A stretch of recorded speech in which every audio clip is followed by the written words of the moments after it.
Nissan NV350 ang bago nating kakosa. Tag-init ngayon sa loob nito. Walang aircon. Pasingawin na natin ang natitirang freon nito. Butas nga pala ang condenser nito mga kosa. Patatagasin natin lahat ng targa nito bago tayo magsimula magbaklas. Ito na ang condenser, unahin na natin. Baklasin yan.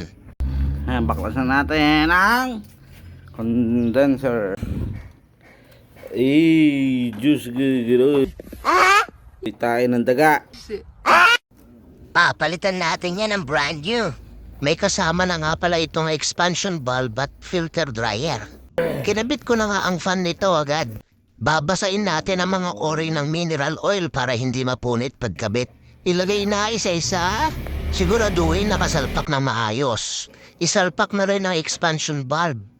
Isunod na natin ang condenser dahan-dahan lang at para hindi mabutas. Siguraduhin walang sasabitan, kung hindi gastos uli yan. Sa prosesong ito, kailangan mo ng katulong para hindi ka mahirapan. Onting pagkakamali mo lang yan at sumabit yan, butas yan. Kasi manipis lang naman ang condenser. Hindi bali ng matagal basta sigurado lang para suabe ang trabaho mga kosa. Sunod kong ikinabit dito ang filter dryer. Siguraduhin mo rin maigpit yan, kosa. Pwede kasing pagsimulan yan ng leak. Pagtyagaan lang natin kasi masikip ang space pero matatapos din natin ang ayos yan. Lalagyan din natin ng mineral oil. 14 ml nga lang ang dinagdag ko dyan. Ayos ba tayo dyan, engineer? Ginamitan nga namin to ng syringe para masukat natin ang maayos. Pagtapos yan, kakargahan na natin to ng freon. Ito na ang gauge natin. Una natin ikakabit yung blue para yan sa freon, mga kosa. Sunod, eto naman pula para sa high pressure.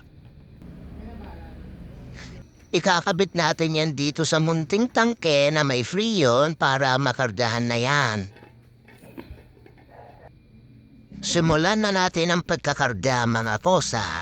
Pagtapos yan, kailangan nga pala natin mag-leak test para sigurado na hindi na babalik si customer. Lahat ng nilagyan natin ang o-ring, i-leak test natin yan para sigurado tayo. Wala. Teka tayo. Wala.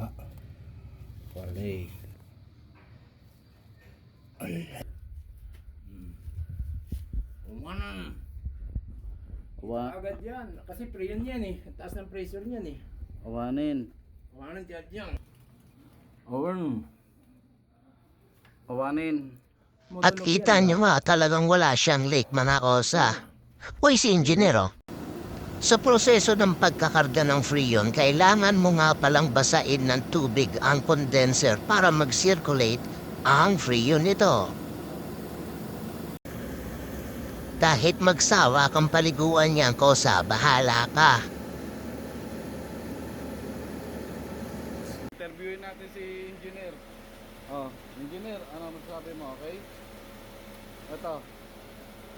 Ito, mainit to. Ito, malamig. Isa na lamang kakosa natin ang uuwi ng nakangiti.